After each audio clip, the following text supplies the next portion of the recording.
రైతు పరిస్థితి ఎలా ఉంది అని తెలుసుకోవాలంటే ఒక్కసారి గ్రాస్ రూట్లోకి ఒకసారి వచ్చి గ్రౌండ్ మీదకి ఒకసారి వచ్చి తిరిగితే అర్థమవుతుంది. కారణం ఏమిటి అని అంటే ఎంత నిర్దాక్షిణ్యంగా ఈ ప్రభుత్వం వ్యవహరిస్తూ ఉంది, ఎంత నిర్దయగా ఈ ప్రభుత్వం వ్యవహరిస్తూ ఉంది అని చెప్పడానికి ఉదాహరణలు శతకోటి కనిపిస్తూ ఉన్నాయి.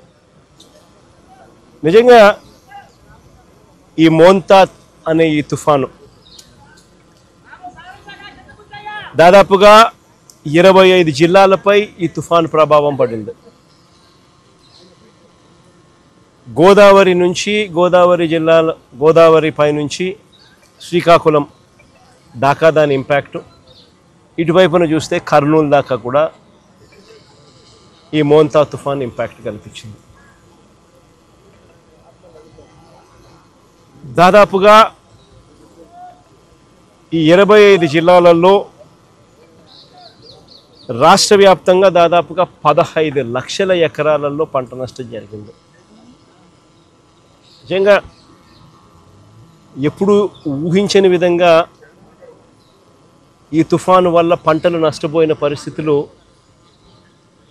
చోటు చేసుకున్న పరిస్థితులు ఇవి. ఎందుకు ఈ పరిస్థితి వచ్చింది అని అంటే కారణం వరి అన్నది అత్యధికంగా ఈ 15 లక్షల ఎకరాలలో దాదాపుగా 11 లక్షల ఎకరాల పంట నష్టం జరిగింది వరి పంటకి. ఈ వరి అన్నది కరెక్ట్గా గింజలు పాలు పోసుకునే పరిస్థితిలో ఉన్నప్పుడు జరిగిన దారుణమైన పరిస్థితి ఇది. తీవ్రమైన గాలులు, ఆ గాలులతో పాటు వచ్చిన వర్షాలు, నిజంగా ఎంత దారుణమైన పరిస్థితి అన్నది చెప్పడానికి ఒకసారి చూస్తే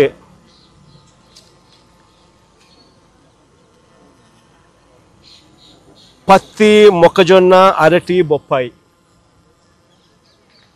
ఇవన్నీ కూడా లెక్కేసుకుంటే దాదాపుగా మరో 4 లక్షల ఎకరాలు అటు ఇటుగా. ఒక వరి దాదాపుగా 11 లక్షల ఎకరాలు. రాష్ట్ర వ్యాప్తంగా దాదాపుగా 15 లక్షల ఎకరాలు రైతులు నష్టపోయిన పరిస్థితుల మధ్య ఈరోజు రైతులు కనిపిస్తూ ఉన్నారు.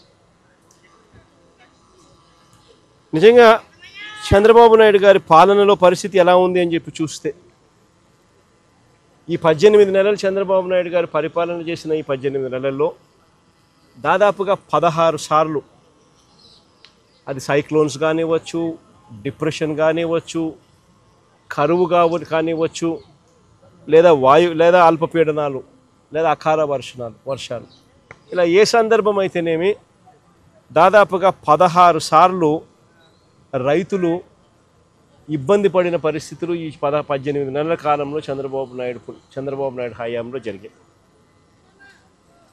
ఈ 18 నెలలుగా దాదాపుగా 16 సార్లు రైతులు ఇబ్బంది పడ్డ పరిస్థితులు ఎదురైనాయి.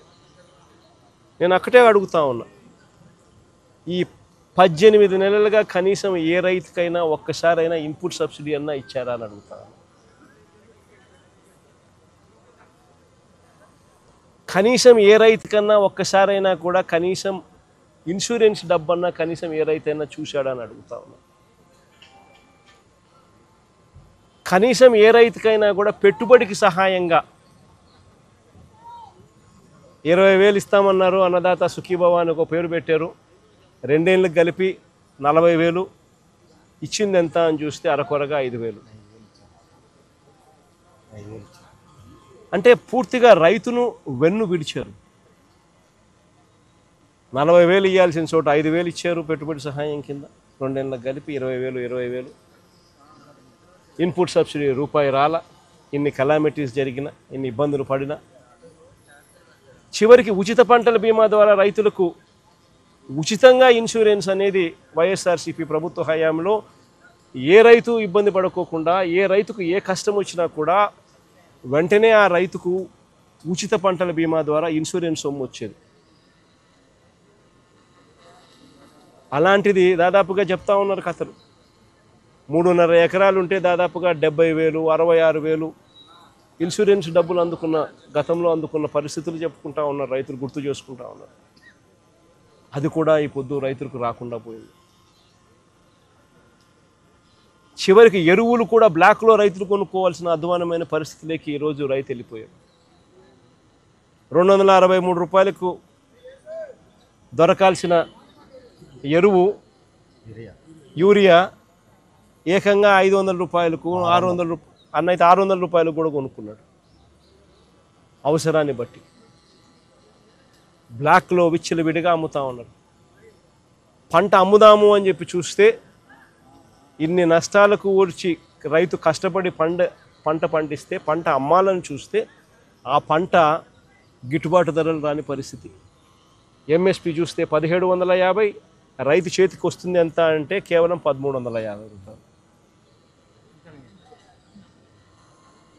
ప్రతి అడుగులోనూ కూడా రైతు నష్టపోతా ఉన్న పరిస్థితి ఈ చంద్రబాబు నాయుడు గారి ప్రభుత్వంలో మనం చూసాం. నేను అడుగుతా ఉన్నా, అదే ఒకసారి ఇంతకుముందు గతంలో వైఎస్ఆర్సీపీ ప్రభుత్వ హయాంలో ఈరోజు ప్రతి రైతు కూడా ఏ విషయాలు గుర్తు తెచ్చుకుంటా ఉన్నాడు. ఏ రోజు ఏ రైతు కూడా పంట నష్టం జరిగితే ఇబ్బంది పడే పరిస్థితి రావాల్సి వస్తుంది అని ఏ రోజు ఏ రైతు అధైర్యపడాల. గతంలో వైఎస్ఆర్సీపీ ప్రభుత్వ హయాంలో ప్రతి రైతుకు ఒక భరోసా ఉండేది. పంట గన నష్టం జరిగిందనంటే జగనన్న ఉన్నాడు, ఉచిత పంటల బీమా ఉంది, వెంటనే మాకు డబ్బులు వస్తాయి. పంట నష్టం జరిగినా కూడా అన్న తోడుగా ఉంటాడు, ఉచిత పంటల బీమా చేశాడు, మాకు ఆదుకుంటాడు అని చెప్పి ప్రతి రైతుకు ఒక భరోసా ఉండేది. అన్న ఉన్నాడు, సీజన్ ముగిసేలోగానే ఇన్పుట్ సబ్సిడీ మా చేతికి డబ్బిస్తాడు, మరుసటి సీజన్ పోయేసరికి మళ్ళీ చేతిలో డబ్బులు ఆడతాయి, మా చేతిలో డబ్బులు వస్తాయి, ఆ డబ్బుతో మళ్ళీ మరుసటి సీజన్కు మళ్ళీ పంటలు వేసుకునే పెట్టుబడికి పెట్టే పరిస్థితి మాకు ఉంటుంది. పెట్టుబడి మొదలయ్యేసరికి రైతుకు భరోసా ఉండేది. రైతు భరోసా కింద అన్న ఉన్నాడు, 13,500 మాట చెప్పాడు. మాట చెప్పిన ప్రకారం ప్రతి సంవత్సరం ఖచ్చితంగా ఇచ్చాడు. పంట వేసే సమయానికే మా చేతికి 7,500 రూపాయలు మా చేతికి వచ్చేది. అక్టోబర్లో మరో 4,000 ఇచ్చేవాళ్ళు, జనవరిలో మరో 2,000 వచ్చేది. ఖచ్చితంగా 13,500 ఆయన చెప్పిన ప్రకారం ఖచ్చితంగా ప్రతి సంవత్సరం ఆయన ఇచ్చేవాడు పెట్టుబడికి సహాయంగా అని చెప్పి. ప్రతి రైతుకు ఒక భరోసా ఉంటుంది. ఏ రైతుకైనా కూడా ఆర్బీకే అనేది చేయి పట్టుకొని నడిపించే ఒక వ్యవస్థగా ఉంటుంది. ప్రతి రైతు కూడా తాను వేసిన పంటను ఈ క్రాప్ జరిగేది. ఆర్బీకే పరిధిలోనే అక్కడే అగ్రికల్చర్ అసిస్టెంట్ అక్కడే ఉండి అగ్రికల్చర్ గ్రాడ్యుయేట్ చదివినవాడు సచివాలయాలతో అనుసంధానమై వాలంటీర్లు చేయి పట్టుకొని నడిపిస్తూ ప్రతి రైతును కూడా తన పొలంలో తాను వేసిన పొలంలో తన రైతన్నను నిలబెట్టి ఫోటోలు తీసి జియో ట్యాగ్ చేసి ఈ క్రాప్ వ్యవస్థను ఈ క్రాప్ బుకింగ్ నమోదయ్యేది. ఆ బుకింగ్ నమోదు కావడంతో ఏ రైతుకైనా కూడా ఏ పంటకు ఎప్పుడు ఏ ఇబ్బంది వచ్చినా కూడా వెంటనే ఆ ఈ క్రాప్ నమోదైంది కాబట్టి రైతుకు వెంటనే ప్రభుత్వం తోడుగా నిలబడేది.